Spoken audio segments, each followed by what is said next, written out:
അസ്സലാമു അലൈക്കും വറഹ്മത്തുള്ളാഹി വബറകാതുഹു. അൽഹംദുലില്ലാഹി വഹ്ദ വസ്സലാത്തു വസ്സലാമു അലാ മൻ ലാ നബിയ്യ ബഅദ.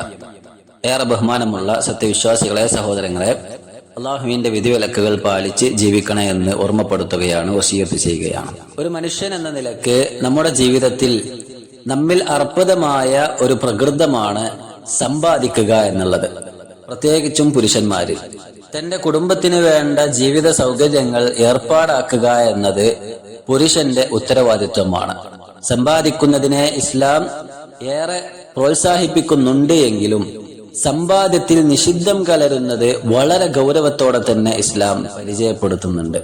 ഹലാലും ഹറാമും പരിഗണിക്കാതെ തീർത്തും അശ്രദ്ധമായി സമ്പാദിക്കുന്ന ആളുകളെ ഇസ്ലാം അതിശക്തമായ രീതിയിൽ ആക്ഷേപിക്കുകയും ചെയ്യുന്നുണ്ട്. സമ്പാദിക്കുമ്പോൾ ചില മര്യാദകൾ പാലിക്കണമെന്നും അവിടെ നമ്മൾ ശ്രദ്ധിക്കേണ്ടതായ ചില കാര്യങ്ങൾ മറന്നു പോകരുത് എന്നും ഇസ്ലാമിക പ്രമാണങ്ങൾ നമ്മെ ഉണർത്തുന്നുണ്ട്. ഇന്നത്തെ ക്ലാസ്സിൽ ആ വക കാര്യങ്ങളെ സംബന്ധിച്ചാണ് നാം പഠിക്കുന്നത്. ഏകദേശം 10ഓളം കാര്യങ്ങൾ ഇന്ന് നാം ചർച്ച ചെയ്യുന്നുണ്ട്.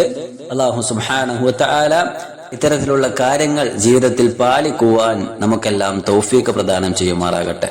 ജീവിതത്തിൽ സമ്പാദ്യത്തിനായി അല്ലെങ്കിൽ ജോലി ആവശ്യങ്ങൾക്കായി തിരക്കുകൾ സൃഷ്ടിക്കുമ്പോൾ ഏറ്റവും പ്രധാനപ്പെട്ട ഈ കാര്യങ്ങൾ നാം മറന്നു പോകാൻ പാടില്ല.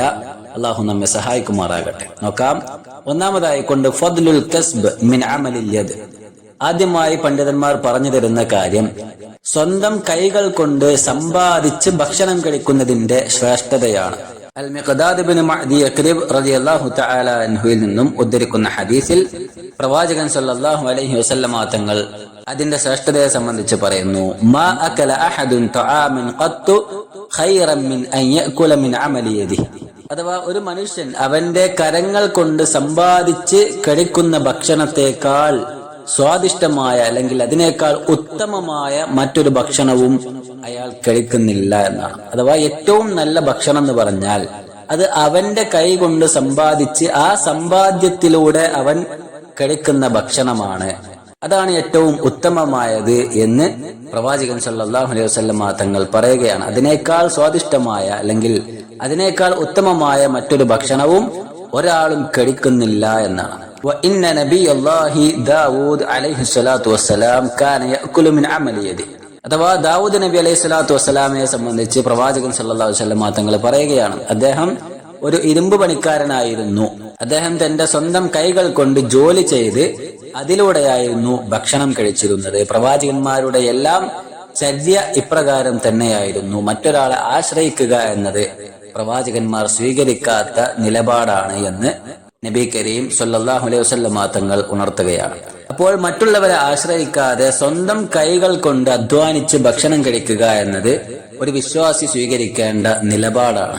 രണ്ടാമത്തെ കാര്യം ഹുസ്നുൻ നിയ്യ, അഥവാ സമ്പാദിക്കുമ്പോൾ നല്ല നിയ്യത്ത് കരുതുക എന്നതാണ്. സമ്പാദിക്കുന്നതും തന്റെ കുടുംബത്തിന് വേണ്ട ആവശ്യങ്ങൾ നിർവഹിച്ചു കൊടുക്കുന്നതൊക്കെ ഒരു പുണ്യകരമായുള്ള കാര്യമാണ്. അതിന് ആ രീതിയിൽ തന്നെ നാം നിയ്യത്ത് കരുതേണ്ടതുണ്ട്. കാരണം ഏതൊരു സദ്പ്രവർത്തിയാണെങ്കിലും അതിന്റെ പ്രതിഫലം നമുക്ക് കരഗതമാകുന്നത് കൃത്യമായ നിയ്യത്ത് മനസ്സിൽ ഉണ്ടായിരിക്കുമ്പോഴാണ്. പ്രവാചകൻ സല്ലല്ലാഹു അലൈഹി വസല്ലം തങ്ങൾ പറയുന്നതായി കൊണ്ട് കാണാം, ഇന്നമൽ അഅ്മാലു ബിന്നിയ്യാത്ത്. പ്രവർത്തികളെല്ലാം നിയ്യത്തിനനുസൃതമായി കൊണ്ടാണ് ഉണ്ടായിരിക്കുക. വ ഇന്നമാ ലികുല്ലി ഇംറിഇൻ മാ നവാ. ഏതൊരു മനുഷ്യനും അവൻ നിയ്യത്ത് കരുതിയതിനനുസരിച്ച് ചെയ്ത പ്രവർത്തനങ്ങൾ അതിനനുസരിച്ചായിരിക്കും അവന്റെ പ്രതിഫലം കണക്കാക്കപ്പെടുന്നത് എന്നാണ്. അപ്പോൾ സമ്പാദ്യത്തിന്റെ വിഷയത്തിലും ഈ ഒരു കാര്യം നാം ശ്രദ്ധിക്കേണ്ടതുണ്ട്. കേവലം സമ്പാദിച്ച് എല്ലാവരും ജോലി ചെയ്യുന്നു, അതുകൊണ്ട് ഞാനും ജോലി ചെയ്യുന്നു, കുടുംബത്തെ പോറ്റുന്നു എന്ന് പറയുന്നതിലപ്പുറം അതിലെല്ലാം എനിക്ക് റബ്ബിൽ നിന്നും പ്രതിഫലം ലഭിക്കും എന്ന ആത്മാർത്ഥമായ ആ ഒരു നിഷ്കളങ്കമായ നിയ്യത്ത് അത് മനസ്സിൽ ഉണ്ടായിരിക്കേണ്ടതുണ്ട്. അപ്പോഴാണ് അതിന്റെ പ്രതിഫലം നഷ്ടപ്പെടാതെ നമുക്ക് പരലോകത്ത് അത് കാണുവാൻ സാധിക്കുന്നത് എന്നാണ്. മൂന്നാമതായി കൊണ്ട് അൽ ഇഹ്സാനു ഫിൽ മുആമല, ഇടപാടുകൾ നന്നാക്കുക എന്നതാണ്. നല്ല രീതിയിൽ പെരുമാറുക.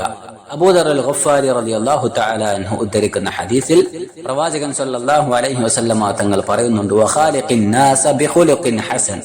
നിങ്ങൾ ജനങ്ങളോട് പെരുമാറുമ്പോൾ ഏറ്റവും ഉത്തമമായ രീതിയിൽ നല്ല സ്വഭാവത്തോടുകൂടി നിങ്ങൾ പെരുമാറണം എന്നാണ്.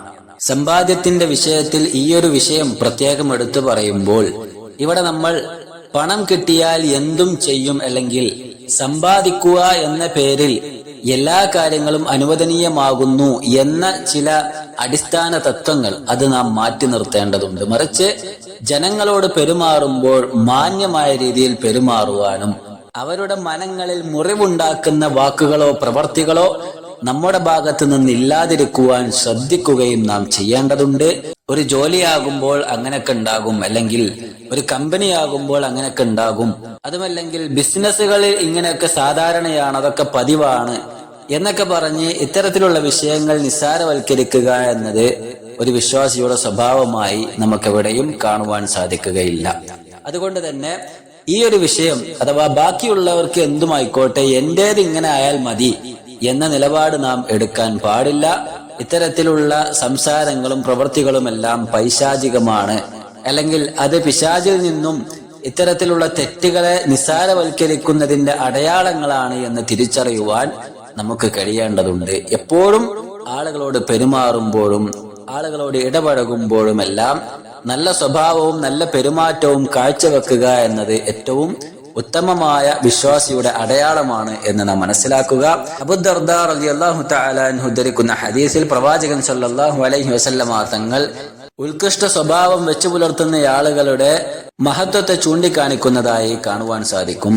മാ മിൻ ഷൈഇൻ യൂദഉ ഫീൽ മീസാനി അസ്ഖലു മിൻ ഹുസ്നിൽ ഖുൽഖ്.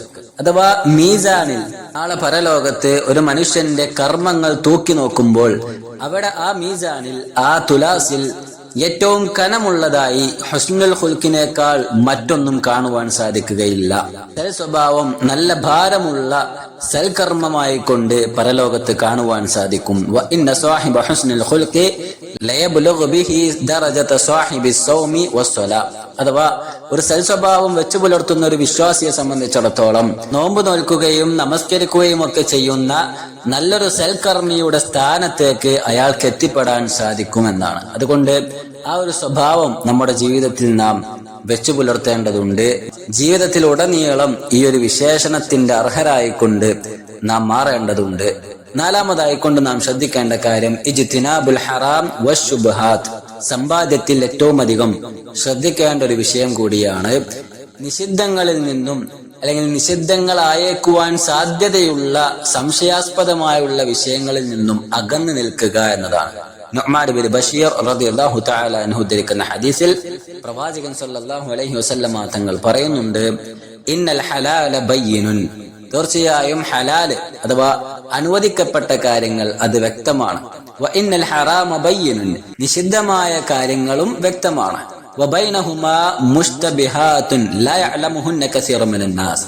എന്നാൽ ആ ഹലാലിന്റെയും ഹറാമിന്റെയും ഇടയിൽ ചില മുസ്തബിഹാത്തുകളുണ്ട്. ഹലാലാണോ ഹറാമാണോ എന്ന് വ്യക്തമായി മനസ്സിലാക്കാൻ കഴിയാത്ത വിധം രണ്ടിലേക്കും സാദൃശ്യം വെച്ച് പുലർത്തുന്ന ചില കാര്യങ്ങളുണ്ട്. അത് ലാ യഅലമുഹുന്ന കസീറു മിനൻ നാസ്. ജനങ്ങളിലെ ഭൂരിഭാഗം ആളുകൾക്കും അത് അറിയുകയുമില്ല. ഹലാലാണോ ഹറാമാണോ എന്ന് വ്യക്തമായി അറിയുകയുമില്ല. അപ്പോൾ അത്തരത്തിൽ മുസ്തബിഹാത്തായിട്ടുള്ള കാര്യങ്ങൾ, അതിനെ ഫമനിത്തഖ ശുബ്ഹാത്ത്, ആരാണോ അതിനെ സൂക്ഷിക്കുന്നത്, ഇസ്തബ്റഅ ലിദീനിഹി, അവൻ അവന്റെ ദീനിനെ സംരക്ഷിച്ചിരിക്കുന്നു. വഇർളിഹി, അവന്റെ അഭിമാനത്തെയും അവൻ സംരക്ഷിച്ചിരിക്കുന്നു. എന്നാൽ വമൻ വഖഅ ഫി ശുബ്ഹാത്ത്, ആ ശുബ്ഹാത്തുകളിൽ ചെന്ന് പതിക്കുന്നത് ആരാണോ, വഖഅ ഫിൽ ഹറാം, അവൻ നിഷിദ്ധത്തിൽ ചെന്ന് പതിച്ചിരിക്കുന്നു, ഹറാമിൽ ചാടിയിരിക്കുന്നു എന്നാണ്. ആധുനിക കാലഘട്ടത്തിൽ ഏറ്റവും വളരെ ശ്രദ്ധയോടെ കൈകാര്യം ചെയ്യേണ്ട ഒരു വിഷയം കൂടിയാണിത്. അഥവാ ഹറാമാണോ ഹലാലാണോ എന്ന് തിരിച്ചറിയാൻ കഴിയാത്ത വിധം വ്യത്യസ്തങ്ങളായ കച്ചവട രൂപങ്ങളും ഹറാമിലേക്ക് സാദൃശ്യം വെച്ച് പുലർത്തുന്നതായ പല ക്രയവിക്രയങ്ങളുമൊക്കെ ആധുനിക കാലഘട്ടത്തിൽ പ്രത്യക്ഷപ്പെട്ടുകൊണ്ടിരിക്കുകയാണ്. അപ്പൊ അതൊക്കെ എന്ന് പറഞ്ഞാൽ അതിലൊരു കൃത്യമായ വെളിച്ചം, അത് ഹലാലാണ് എന്ന് ബോധ്യപ്പെടുന്ന രീതിയിൽ അത് നമുക്ക് നമ്മുടെ മുന്നിൽ വ്യക്തമാകുന്നില്ല എങ്കിൽ അതിലേക്ക് കാലെടുത്ത് വെക്കാതിരിക്കലാണ് ഏറ്റവും ഉത്തമമായിട്ടുള്ളത് എന്ന് ഈ ഹദീസ് നമ്മെ പഠിപ്പിക്കുന്നു. കച്ചവട മേഖലകളിൽ മാത്രമല്ല മറ്റുള്ള മേഖലകളിലേക്കും ഈ ഹദീസ് ബാധകമാകുന്നുണ്ട് എങ്കിലും കച്ചവട മേഖലകളിലേക്ക് ഏറ്റവും അധികം ഈ ഹദീസിനെ ചേർത്ത് വെക്കാൻ സാധിക്കുന്നുണ്ട് എന്ന് നാം മനസ്സിലാക്കുക. അതുകൊണ്ട് തന്നെ ഹലാലും ഹറാമും ഒക്കെ വ്യക്തമാണ്. എന്നാൽ അതിനിടയിലുള്ള ഈ മുസ്തബിഹാത്തുകൾ, പരസ്പരം സാദൃശ്യമുണ്ടാക്കുന്ന ഈ കാര്യങ്ങൾ അതിൽ ശ്രദ്ധ പുലർത്തുകയും കൂടി ചെയ്യുക എന്നത് നമ്മുടെ ബാധ്യതയാണ്, നമ്മുടെ പരലോകമോക്ഷത്തിന്റെ കാരണമാണ് എന്ന് തിരിച്ചറിയുക. അഞ്ചാമതായിക്കൊണ്ട് മുറാഖബത്തുള്ള, അള്ളാഹുവിന്റെ നിരീക്ഷണം എപ്പോഴും നമ്മിലുണ്ട് എന്ന ശ്രദ്ധ നാം വെച്ചു പുലർത്തുക എന്നതാണ്. അബൂദർ അൽ ഗഫാരി റളിയല്ലാഹു തആല അൻഹു ഉദ്ധരിക്കുന്ന ഹദീസിൽ പ്രവാചകൻ സല്ലല്ലാഹു അലൈഹി വസല്ലം തങ്ങൾ ഉണർത്തുന്നതായി കൊണ്ട് കാണാം, ഇത്തഖില്ലാഹ ഹൈസുമാ കുൻത, നീ എവിടെയായിരുന്നാലും അള്ളാഹുവിനെ നീ സൂക്ഷിക്കുക. അഥവാ നിന്റെ സകല കാര്യങ്ങളും അള്ളാഹു സുബ്ഹാനഹു വ തആല അറിയുന്നുണ്ട്, കാണുന്നുണ്ട് എന്ന ബോധം നിനക്കുണ്ടായിരിക്കണം. അവന്റെ നിരീക്ഷണത്തിലല്ലാതെ ഒരു നിമിഷം പോലും നിന്റെ ജീവിതത്തിലില്ല എന്ന് നീ മനസ്സിലാക്കുക എന്നാണ്. ഏത് സന്ദർഭത്തിലും എന്നെ അള്ളാഹു നിരീക്ഷിക്കുന്നുണ്ട് എന്ന് നമ്മുടെ മനസ്സിൽ കൊത്തിവെച്ചു കഴിഞ്ഞാൽ ജീവിതത്തിൽ ഹറാമുകളിലേക്ക് കടന്നു ചെല്ലുവാനോ റബ്ബ് നിഷിദ്ധമാക്കിയ കാര്യങ്ങൾ ചെയ്യുവാനോ നമുക്ക് സാധിക്കുകയില്ല. ആ ഒരു മാനസികാവസ്ഥ നാം ഉണ്ടാക്കിയെടുക്കേണ്ടതുണ്ട് എന്നാണ്. ആറാമത്തേതായിക്കൊണ്ട് ദിക്റുല്ലാ, അള്ളാഹുവിന്റെ സ്മരണ നിലനിർത്തുക എന്നതാണ്. എപ്പോഴും റബ്ബിനെ സ്മരിച്ചുകൊണ്ടേയിരിക്കുവാൻ നമ്മൾ തയ്യാറാകേണ്ടതുണ്ട്. വ്യത്യസ്ത ഘട്ടങ്ങളിൽ പ്രാർത്ഥിക്കുവാനായി ഒരുപാട് ദിക്റുകളും ദുആകളും പ്രവാചകൻ സല്ലല്ലാഹു അലൈഹി വസല്ലം തങ്ങൾ പഠിപ്പിച്ചു തന്നിട്ടുണ്ട്. എങ്കിലും അതിനെല്ലാം അപ്പുറം നിരുപാധികം ഉരുവിടാൻ സാധിക്കുന്ന ധാരാളക്കണക്കിന് സുബ്ഹാനല്ലാഹ്, അൽഹംദുലില്ലാഹ്, ലാ ഇലാഹ ഇല്ലല്ലാഹ്, അല്ലാഹു അക്ബർ പോലെയുള്ള ചെറിയ ചെറിയ ദിക്റുകൾ, നാവുകൾക്ക് പ്രയാസമില്ലാത്ത, ഉരുവിടാൻ ബുദ്ധിമുട്ടില്ലാത്ത ഇത്തരത്തിലുള്ള ദിക്റുകളും ദുആകളും ജീവിതത്തിൽ തുടർത്തുവാൻ നമുക്ക് കഴിയേണ്ടതുണ്ട്. ഏതെല്ലാം ജോലിയാണെങ്കിലും ആ ജോലികൾക്കിടയിൽ ഇത്തരത്തിലുള്ള ദിക്റുകൾ ഉരുവിടുവാൻ നമ്മെ സംബന്ധിച്ചിടത്തോളം പ്രയാസമുണ്ടായിക്കൊള്ളണമെന്നില്ല. പ്രവാചകൻ സല്ലല്ലാഹു അലൈഹി വസല്ലം തങ്ങൾ പറയുന്നുണ്ട്, ഖൈറുൽ അമൽ അൻ തുഫാരിഖ ദുനിയ വലിസാനുക റത്ബും മിൻ ദിക്രില്ലാഹ്. ഏറ്റവും വലിയ കർമ്മം എന്ന് പറഞ്ഞാൽ നിന്റെ മരണ സന്ദർഭത്തിൽ നിന്റെ നാവ് റബ്ബിനെ സ്മരിച്ചുകൊണ്ടൊരു പച്ചപ്പുള്ളതായിരിക്കുക എന്നതാണ്. എപ്പോഴും റബ്ബിനെ സ്മരിച്ചുകൊണ്ടേയിരിക്കുന്ന നാവ്, ആ നാവിന്റെ ഉടമയെ നരകത്തിലേക്ക് എറിയുവാൻ അല്ലാഹു സുബ്ഹാനഹു വ തആല സന്നദ്ധമാവുകയില്ല. അതുകൊണ്ട്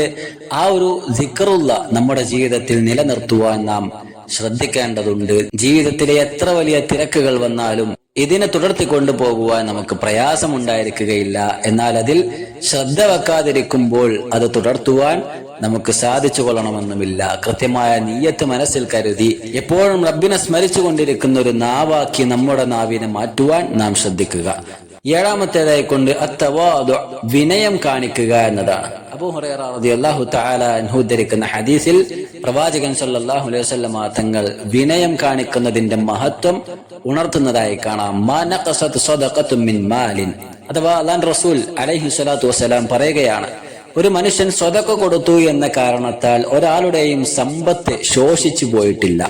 വമാ സാദല്ലാഹു അബ്ദൻ ബിഅഫ്വിൻ ഇല്ലാ ഇസ്സ, ഒരു മനുഷ്യൻ വിട്ടുവീഴ്ച കാണിച്ചു എന്ന കാരണത്താൽ അള്ളാഹു അവന്റെ പ്രതാപം ഉയർത്തുകയല്ലാതെ ചെയ്തിട്ടില്ല. അഥവാ ഒരാൾ വിട്ടുവീഴ്ച കാണിച്ചു എന്ന് വിചാരിച്ചിട്ട് അയാളുടെ ഇസ്സത്ത്, അയാളുടെ പ്രതാപം അത് ശോഷിച്ചു പോയിട്ടില്ല, അല്ലെങ്കിൽ അതില്ലാതായി മാറിയിട്ടില്ല എന്നാണ്. മറിച്ച് അത് അധികരിക്കുകയേ ചെയ്തിട്ടുള്ളൂ. വമാ തവാദഅ അഹദുൻ ലില്ലാഹി ഇല്ലാ റഫഅഹു അല്ലാഹ്, അള്ളാഹുവിന് വേണ്ടി ഒരു മനുഷ്യൻ വിനയം കാണിച്ചിട്ടുണ്ടെങ്കിൽ അവന്റെ ദറജകൾ അള്ളാഹു ഉയർത്തുകയേ ചെയ്തിട്ടുള്ളൂ. അവനെ അള്ളാഹു മറ്റുള്ളവരുടെ ഇടയിൽ ഉയർത്തുകയേ ഉണ്ടായിട്ടുള്ളൂ. അതല്ലാതെ അയാൾ താണു പോകുന്ന ഒരവസ്ഥ ഉണ്ടായിരിക്കില്ല എന്നാണ്. റബ്ബിന് വേണ്ടി നമ്മൾ വിനയം കാണിച്ചാൽ, അള്ളാഹ്ക്ക് വേണ്ടി നമ്മൾ വിട്ടുവീഴ്ച ചെയ്താൽ അതിൽ ഖൈറുണ്ടായിരിക്കും. ജീവിതത്തിൽ നമ്മുടെ പദവി ഉയർത്തപ്പെടുവാൻ അത് കാരണമായിരിക്കും എന്നാണ്. അപ്പൊ ബാക്കിയുള്ളവരോട് നമ്മൾ വിട്ടുവീഴ്ച കാണിക്കുക, ബാക്കിയുള്ളവർക്ക് മുന്നിൽ വിനയാന്വിതരാവുക. ഒന്ന് പുഞ്ചിരിച്ച് എന്ന് വിചാരിച്ച് നമ്മുടെ സ്റ്റാറ്റസിൽ യാതൊരു ഇടിവും സംഭവിക്കുന്നില്ല. എന്തെങ്കിലുമൊക്കെ ഒരു അബദ്ധം മറ്റുള്ളവരുടെ ഇടയിൽ കണ്ടു കഴിഞ്ഞാൽ അവരോടൊന്ന് വിട്ടുവീഴ്ച കാണിച്ചു കൊടുത്തു എന്ന് വിചാരിച്ച് പ്രത്യേകിച്ചൊന്നും ഈ ഭൗതിക ലോകത്ത് നമുക്ക് നഷ്ടപ്പെടാൻ ഉണ്ടായിരിക്കുകയില്ല. മറിച്ച് അത് പരലോകത്ത് നമുക്കത് വലിയ ഒരു മുതൽക്കൂട്ടായി മാറും എന്ന ബോധം നമുക്കുണ്ടായിരിക്കേണ്ടതുണ്ട്. അതുകൊണ്ട് വിനയം അത് നമ്മുടെ പ്രതീകമായി നാം സ്വീകരിക്കുക. പ്രത്യേകിച്ചും ഇത്തരത്തിൽ നമ്മുടെ സമ്പാദ്യ വിഷയങ്ങളിൽ, നമ്മുടെ ജോലി ആവശ്യാർത്ഥം, നമ്മുടെ ബിസിനസ്സുമായി ബന്ധപ്പെട്ട് മറ്റുള്ളവരോട് ഇടപഴകുമ്പോഴൊക്കെ ഈ ഒരു സ്വഭാവം നാം പാലിക്കേണ്ടതുണ്ട്. നമ്മുടെ താഴെയുള്ള, നമ്മുടെ താഴെത്തട്ടിൽ ജോലി ചെയ്യുന്ന ആളുകളോട് നല്ല രീതിയിൽ പെരുമാറുവാനൊക്കെ നമുക്ക് കഴിയേണ്ടതുണ്ട്. അവിടെയാണ് ഈ വിനയം നമ്മൾ പ്രതീകമായി സ്വീകരിക്കുകയും അത് നാം പ്രത്യക്ഷപ്പെടുത്തുകയും ചെയ്യേണ്ടത്. എട്ടാമത്തേതായിക്കൊണ്ട് അൽ-ഇസ്തിഗ്നാഉ അനിസ്സുആൽ, ചോദ്യങ്ങളിൽ നിന്നും വിട്ടുനിൽക്കുക, അഥവാ ബാക്കിയുള്ളവരോട് ചോദിക്കാതിരിക്കുക. മനുഷ്യൻ എപ്പോഴും മറ്റുള്ളവരിലേക്ക് ആവശ്യക്കാരനാണ് എങ്കിലും കഴിവിന്റെ പരമാവധി നമ്മുടെ ആവശ്യങ്ങൾ മറ്റുള്ളവരോട് ചോദിക്കാത്തൊരു സാഹചര്യം ഉണ്ടാക്കിയെടുക്കാൻ കഴിയുമെങ്കിൽ അതാണ് ഏറ്റവും ഉത്തമമായുള്ളത്. മറ്റുള്ളവരിലേക്ക് ആശ്രയിക്കാതെ കഴിവതും സ്വന്തം കാലിൽ നിൽക്കാനുള്ള ഒരു പ്രാപ്തി എപ്പോഴും നാം ഉണ്ടാക്കിയെടുക്കേണ്ടതുണ്ട്. നബി കരീം സല്ലല്ലാഹു അലൈഹി വസല്ലം തങ്ങൾ പറയുന്നതായി കൊണ്ട് കാണാം, മാ യസാലു റജുൽ യസ്അലു الناس ഹത്താ യഅതി യൗമൽ ഖിയാമ ലൈസ ഫീ വജ്ഹിഹി മുസ്അതു ലഹ്മിൻ, അഥവാ ഒരു മനുഷ്യൻ അവൻ എപ്പോഴും ബാക്കിയുള്ളവരിലേക്ക് ഇങ്ങനെ ആശ്രയിച്ചുകൊണ്ടാണ് ജീവിക്കുന്നത്. അങ്ങനെയാണെങ്കിൽ അവൻ പരലോകത്ത് പ്രത്യക്ഷപ്പെടുന്നത് ലൈസ ഫീ വജ്ഹിഹി മുസ്അതു ലഹ്ം, മുഖത്ത് മാംസമില്ലാത്തവനായി കൊണ്ടായിരിക്കും എന്നാണ്. അപ്പോൾ അത്യാവശ്യ ഘട്ടങ്ങളിൽ നമുക്ക് മറ്റുള്ളവരിലേക്ക് ആശ്രയിക്കേണ്ടി വരും. അതല്ലാതെ തുടർച്ചയായി അതൊരു സ്വഭാവമായി സ്വീകരിക്കുകയും ജോലി ചെയ്യാനും സമ്പാദിക്കുവാനും ഒക്കെ മടിയായി മാറുകയും ഇങ്ങനെ ആശ്രയത്തിലൂടെ ജീവിതം കഴിച്ചു കൂട്ടുകയും ചെയ്യുന്ന ആളുകളെ സംബന്ധിച്ചിടത്തോളം പരലോകത്ത് അയാൾ മുഖത്ത് മാംസമില്ലാത്ത വികൃത രൂപത്തിലായിരിക്കും പ്രത്യക്ഷപ്പെടുക എന്നാണ്. അള്ളാഹു നമ്മെ കാത്തുരക്ഷിക്കുമാറാകട്ടെ. എന്നാൽ ചില ഘട്ടങ്ങളിൽ ശാരീരികമായി തളരുമ്പോഴും ജോലി ചെയ്യാൻ കഴിയാത്ത അവസ്ഥകൾ ഉണ്ടാകുമ്പോഴൊക്കെ ഇത്തരത്തിൽ നമ്മൾ മറ്റുള്ളവരെ ആശ്രയിക്കേണ്ടി വരും. നാം മറ്റുള്ളവർക്ക് തണലായി നിൽക്കുകയും ചെയ്യേണ്ടി വരും. അതെല്ലാം നമ്മുടെ ബാധ്യതകളാണ്, അല്ലെങ്കിൽ അതൊക്കെ എന്ന് പറഞ്ഞാൽ നിർബന്ധിതാവസ്ഥകളാണ് എന്ന് നാം മനസ്സിലാക്കുക. അതല്ലാത്ത മടിയും അലസനുമായി ജീവിക്കുകയും എപ്പോഴും മറ്റുള്ളവരിലേക്ക് ആശ്രയിക്കുകയും ചെയ്യുന്നതിനെ സംബന്ധിച്ചാണ് ഈ ഹദീസിൽ റസൂലുള്ളാഹി സ്വല്ലല്ലാഹു അലൈഹി വസല്ലം തങ്ങൾ പരാമർശിച്ചത്. ഒൻപതാമത്തേതായിക്കൊണ്ട് നഫ്ഉൽ മുജ്തമി, ബാക്കിയുള്ളവർക്കും സഹായിയാവുക എന്നതാണ്. കേവലം നമ്മൾ സമ്പാദിച്ച് നമ്മുടെ ജീവിതവും നമ്മുടെ കുടുംബത്തിന്റെ ജീവിതവും മാത്രം നോക്കി പോകുന്നതിലപ്പുറം മറ്റുള്ളവർക്ക് താങ്ങും തണലുമായി നിൽക്കാൻ കൂടി വിശ്വാസി എന്നുള്ള നിലക്ക് നമുക്ക് കഴിയേണ്ടതുണ്ട്. നമ്മളാൽ കഴിയുന്ന വിധം മറ്റുള്ളവർക്ക് നമ്മൾ സഹായികളായി മാറേണ്ടതുണ്ട്. അബൂ ഹുറൈറ റളിയല്ലാഹു തആല അൻഹു ഉദ്ധരിക്കുന്ന ഹദീസിൽ പ്രത്യേകമായി കൊണ്ട് അതിന്റെ ശ്രേഷ്ഠത പ്രവാചകൻ സല്ലല്ലാഹു അലൈഹി വസല്ലം തങ്ങൾ പറയുന്നുണ്ട്, മൻ നഫസ അൻ മുഅ്മിനിൻ ഖുർബതൻ മിൻ ഖുറബിദ് ദുനിയ, ഭൗതിക ലോകത്തെ എന്തെങ്കിലും പ്രയാസങ്ങൾ ഒരു വിശ്വാസി അവന്റെ സഹോദരനിൽ നിന്നും അകറ്റിക്കൊടുത്താൽ നഫസല്ലാഹു അൻഹു ഖുർബതൻ മിൻ ഖുറബി യൗമിൽ ഖിയാമ, അന്ത്യനാളിൽ അവന് ഏൽക്കേണ്ടി വരുന്ന ഒരു പ്രയാസം അല്ലാഹു സുബ്ഹാനഹു വ തആല അവനിൽ നിന്നും മാറ്റി കൊടുക്കുന്നതായിരിക്കും. അതേപോലെ തന്നെ വമൻ യസ്സറ അലാ മുഅസ്സിരിൻ, ഒരു ഞെരുക്കം അനുഭവിക്കുന്ന ഒരു സഹോദരന് ഒരു വിശ്വാസി എളുപ്പമുണ്ടാക്കി കൊടുക്കുകയാണെങ്കിൽ, അവന്റെ ജീവിതത്തിൽ വഴിത്തിരിവ് കാണിച്ചു കൊടുക്കുകയാണെങ്കിൽ യസ്സറല്ലാഹു അലൈഹി ഫിദ്ദുനിയ വൽ ആഖിറ, ഇഹപര ലോകങ്ങളിൽ അല്ലാഹു സുബ്ഹാനഹു വ തആല മനുഷ്യന് എളുപ്പമുണ്ടാക്കി കൊടുക്കുന്നതായിരിക്കും. രണ്ട് ലോകത്തും അല്ലാഹു അയാൾക്ക് എളുപ്പം പ്രദാനം ചെയ്യുന്നതായിരിക്കും എന്നാണ്. വമൻ സതറ മുസ്ലിമൻ, ഒരു വിശ്വാസിയുടെ അല്ലെങ്കിൽ ഒരു മുസ്ലിമിന്റെ ന്യൂനത അല്ലെങ്കിൽ അവനിലുള്ള ഒരു പോരായ്മ ഒറ്റൊരു വിശ്വാസി മറച്ചു വെക്കുകയാണെങ്കിൽ സതറഹുല്ലാഹു ഫിദ്ദുനിയ വൽ ആഖിറ, അവനെ സംബന്ധിച്ചിടത്തോളം അവന്റെ ഇരു ലോകങ്ങളിലുള്ള ന്യൂനതകൾ അല്ലാഹു സുബ്ഹാനഹു വ തആല അവന് മറച്ചു വെച്ചു കൊടുക്കുന്നതായിരിക്കും എന്നാണ്. വല്ലാഹു ഫീ ഔനിൽ അബ്ദി മാ കാനൽ അബ്ദു ഫീ ഔനി അഖീഹി, അഥവാ ഒരു അടിമ, ഒരു മനുഷ്യൻ അവന്റെ സഹോദരന്റെ സഹായത്തിനായി നിലകൊള്ളുമ്പോൾ അല്ലാഹു സുബ്ഹാനഹു വ തആല അവന്റെ സഹായത്തിനായി നിലകൊള്ളുമെന്നാണ്. അതുകൊണ്ട് ഇത്തരത്തിൽ മറ്റുള്ളവർക്ക് കൂടി നാം ഉപകാരിയായി മാറുവാൻ, അവനിൽ പ്രയാസമുണ്ടാക്കാതെ അവന്റെ പ്രയാസങ്ങൾ നീക്കിക്കൊടുക്കുന്ന ഒരു സഹായിയായി മാറുവാൻ നാം എപ്പോഴും ശ്രദ്ധിക്കേണ്ടതുണ്ട് എന്നാണ്. പത്താമത്തേതായിക്കൊണ്ട് അൽ കസ്ബുൽ ഹലാൽ, സമ്പാദ്യം എപ്പോഴും ഹലാലാണ് എന്ന് നാം ഉറപ്പുവരുത്തുക. അബൂ ഹുറൈറ റളിയല്ലാഹു തആല അൻഹു ഉദ്ധരിക്കുന്ന ഹദീസിൽ കാണാം, പ്രവാചകൻ സല്ലല്ലാഹു അലൈഹി വസല്ലം തങ്ങൾ പറയുന്നു, അയ്യുഹന്നാസ്, അല്ലയോ ജനങ്ങളെ, ഇന്നല്ലാഹ ത്വയ്യിബുൻ, തീർച്ചയായും അല്ലാഹു വിശിഷ്ടമായുള്ളവനാണ്. ലാ യഖ്ബലു ഇല്ലാ ത്വയ്യിബ, അത്തരത്തിൽ വിശിഷ്ടമായുള്ളത് മാത്രമേ അല്ലാഹു സ്വീകരിക്കുകയുമുള്ളൂ. വഇന്നല്ലാഹ അമറൽ മുഅ്മിനീൻ ബിമാ അമറ ബിഹിൽ മുർസലീൻ, മുർസലീങ്ങളോട് അഥവാ പ്രവാചകന്മാരോട് അല്ലാഹു കൽപ്പിച്ച അതേ കാര്യങ്ങൾ തന്നെയാണ് വിശ്വാസികളായുള്ള ബാക്കിയുള്ള ആളുകളോടും അല്ലാഹു കൽപ്പിച്ചിരിക്കുന്നത്. സൂറത്തുൽ മുഅ്മിനൂനിലെ 51-ാമത്തെ വചനം പ്രവാചകൻ സല്ലല്ലാഹു അലൈഹി വസല്ലം തങ്ങൾ പാരായണം ചെയ്യുകയാണ്. അല്ലാഹു പറയുന്നു, യാ അയ്യുഹർ റുസുൽ കുലൂ മിനത് ത്വയ്യിബാതി വഅമലൂ സ്വാലിഹാ, അല്ലയോ പ്രവാചകരെ, നിങ്ങൾ വിശിഷ്ടമായത് ഭക്ഷിച്ചുകൊള്ളുക, നിങ്ങൾ നല്ല കാര്യങ്ങൾ സൽക്കർമ്മങ്ങൾ മാത്രം ചെയ്തുകൊള്ളുക. ഇന്നി ബിമാ തഅമലൂന അലീം, നിങ്ങൾ ചെയ്യുന്ന സകല കാര്യങ്ങളും നിശ്ചയം ഞാൻ അറിയുന്നവനാണ്. എന്നിട്ട് അതേ അല്ലാഹു സുബ്ഹാനഹു വ തആല തന്നെ മറ്റൊരു വചനത്തിലൂടെ വിശ്വാസികളെ വിളിച്ചുകൊണ്ട് പറഞ്ഞു. സൂറത്തുൽ ബഖറയിലെ 172-ാമത്തെ വചനം, യാ അയ്യുഹല്ലദീന ആമനൂ, അല്ലയോ സത്യവിശ്വാസികളെ, കുലൂ മിൻ ത്വയ്യിബാതി മാ റസഖനാകും, നിങ്ങൾക്ക് ഉപജീവനമായി നൽകിയിട്ടുള്ളതിൽ നിന്നും ഏറ്റവും വിശിഷ്ടമായത് മാത്രം നിങ്ങൾ ഭക്ഷിച്ചു കൊള്ളുക എന്നാണ്. അപ്പൊ നമ്മുടെ ജീവിതത്തിൽ നാം കഴിക്കുന്നതും നാം ധരിക്കുന്നതും നമ്മുടെ ജീവിതത്തിൽ നാം ഇടപഴകുന്നതുമായ സകല കാര്യങ്ങളും ഹലാലാണ് എന്ന് ഉറപ്പുവരുത്താൻ നമുക്ക് കഴിയേണ്ടതുണ്ട്. സമ്പാദിക്കുന്നത് ഹറാമായി മാറിയാൽ നാം ഭക്ഷിക്കുന്നതും നാം കുടിക്കുന്നതും നാം ധരിക്കുന്നതുമെല്ലാം ഹറാമ് കലർന്നതായി മാറുവാൻ കാരണമാകും. അതുകൊണ്ട് സമ്പാദ്യം ഹലാലാക്കി തീർക്കുവാൻ എപ്പോഴും നാം ശ്രദ്ധിക്കുക. ശേഷം പ്രവാചകൻ സല്ലല്ലാഹു അലൈഹി വസല്ലം തങ്ങൾ പറഞ്ഞു, സുമ്മ ദക്കറ റജുല, ഒരു മനുഷ്യനെ കുറിച്ച് പറയാണ്, അയാൾ യുതീലു സഫർ, ധാരാളം യാത്ര ചെയ്തിട്ടുണ്ട്. യാത്ര ചെയ്യുക എന്ന് പറഞ്ഞാൽ അത് പ്രാർത്ഥനയ്ക്ക് ഉത്തരം കിട്ടാൻ കാരണമാകുന്ന ഒരു വിശേഷണമാണ്, ഒരു സന്ദർഭമാണ് യാത്ര എന്നുള്ളത്.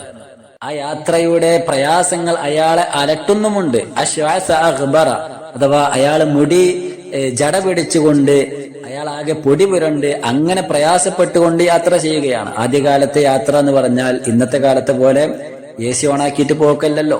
അതേപോലെ തന്നെ ആ ഒരു പ്രയാസങ്ങൾ സകലതും ഒരു മനുഷ്യന് യാത്രയിൽ അനുഭവിക്കേണ്ടി വന്നേക്കാം. അത്തരം പ്രയാസങ്ങളെല്ലാം അനുഭവിച്ചുകൊണ്ട് തലമുടി ജട പിടിച്ച് തലയിലും ശരീരത്തിലുമെല്ലാം പൊടി പുരണ്ട അവസ്ഥയിൽ അത്ര പ്രയാസം നിറഞ്ഞ് യാത്ര ചെയ്യുകയാണ്. യമുദ്ദി യദൈഹി, ആ മനുഷ്യൻ രണ്ട് കരങ്ങളും ആകാശങ്ങളിലേക്ക് ഉയർത്തി പ്രാർത്ഥിക്കുന്നുണ്ട്. ആകാശങ്ങളിലേക്ക് കരങ്ങൾ ഉയർത്തി പ്രാർത്ഥിക്കുക എന്നതും പ്രാർത്ഥനയ്ക്ക് ഉത്തരം കിട്ടാൻ കാരണമാകുന്ന ഒരു വിശേഷണമായി കൊണ്ട് കാണുവാൻ സാധിക്കും. അതേ രീതിയിൽ രണ്ട് കരങ്ങളും ആകാശങ്ങളിലേക്ക് കൈകൾ ഉയർത്തിക്കൊണ്ടാണ് അദ്ദേഹം പ്രാർത്ഥിക്കുന്നത്. യാ റബ്ബ് യാ റബ്ബ്, എന്നിട്ട് റബ്ബിനെ വിളിക്കുന്നുണ്ട്. യാ റബ്ബ്, എന്റെ രക്ഷിതാവേ എന്നിങ്ങനെ വിളിക്കുകയും ചെയ്യുന്നുണ്ട്. അങ്ങനെ വിളിച്ച് ഓരോ കാര്യങ്ങൾ തേടുകയാണ്. നിങ്ങൾ നോക്കിയേ, അല്ലാഹു റസൂൽ സല്ലല്ലാഹു അലൈഹി വസല്ലം തങ്ങൾ പറഞ്ഞു, ഇത്തരത്തിൽ ഈ പ്രാർത്ഥനയ്ക്ക് ഉത്തരം കിട്ടാൻ കാരണമാകുന്ന വിശേഷണങ്ങളെല്ലാം അയാളിൽ ഉണ്ടായിട്ടും അയാളുടെ പ്രാർത്ഥന അല്ലാഹു സ്വീകരിക്കുകയില്ല. എന്തേ കാരണം? വമതഅമുഹു ഹറാം, അയാളുടെ ഭക്ഷണം, അയാൾ കഴിച്ച ഭക്ഷണം ഹറാമാണ്. വമശ്റബുഹു ഹറാം, അയാൾ കുടിച്ച പാനീയവും ഹറാമാണ്. വമൽബസുഹു ഹറാം, അയാൾ ധരിച്ച വസ്ത്രവും ഹറാമിനാലുള്ളതാണ്.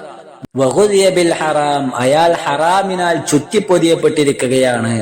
അങ്ങനെയുള്ള ആ മനുഷ്യന് ഫഅന്നാ യുസ്തജാബു ലിദാലിക്, എങ്ങനെയാണ് അയാൾക്ക് ഉത്തരം നൽകപ്പെടുക എന്നാണ്. അപ്പോ ഹറാമ് കൊണ്ട് ജീവിക്കുന്ന ഒരു മനുഷ്യനെ സംബന്ധിച്ചിടത്തോളം 5 നേരം നമസ്കരിക്കുന്നവനാണെങ്കിൽ പോലും അയാളുടെ പ്രാർത്ഥനയ്ക്ക് ഉത്തരം നൽകപ്പെടുകയില്ല. അത് റബ്ബ് സുബ്ഹാനഹു വ തആല സ്വീകരിക്കുകയില്ല എന്നാണ്. അതുകൊണ്ട് ഈ ഒരു വിഷയം വളരെ ഗൗരവത്തോടു കൂടി നാം ശ്രദ്ധിക്കേണ്ടതുണ്ട്. ഒരു പുരുഷൻ എന്ന നിലക്ക് നോക്കുകയാണെങ്കിൽ നാം സമ്പാദിച്ചു കൊണ്ടുവരുന്ന ആ സമ്പാദ്യം, അതിനാൽ നാം കഴിക്കുന്ന ഭക്ഷണമാകട്ടെ, പാനീയങ്ങളാകട്ടെ, നാം ധരിക്കുന്ന വസ്ത്രമാകട്ടെ, നാം മറ്റു ആവശ്യങ്ങൾക്ക് വേണ്ടി, ജീവിത സൗകര്യങ്ങൾക്ക് വേണ്ടി നാം ഉപയോഗിക്കുന്ന ബാക്കിയുള്ള സകല കാര്യങ്ങളുമാകട്ടെ, നാം നമ്മുടെ ഭാര്യമാർക്കും നമ്മുടെ കുടുംബത്തിനും നമ്മുടെ മക്കൾക്കുമൊക്കെ കൊടുക്കുന്ന ഭക്ഷണവും പാനീയവും വസ്ത്രവുമെല്ലാം ഈ ഹറാമ് നിറഞ്ഞതാണ് എങ്കിൽ അവരുടെ ജീവിതത്തിൽ ഹറാമ് കലരുവാൻ കാരണക്കാരൻ നാം ആയിരിക്കുമെന്ന് നാം തിരിച്ചറിയുക.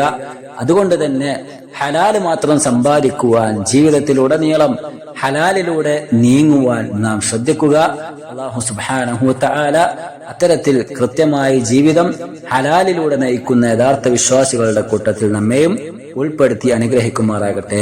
നമ്മിൽ നിന്ന് വന്നുപോയ പാപങ്ങൾ അല്ലാഹു നമുക്ക് വിട്ടുപുറത്തു മാപ്പാക്കി തരുമാറാകട്ടെ.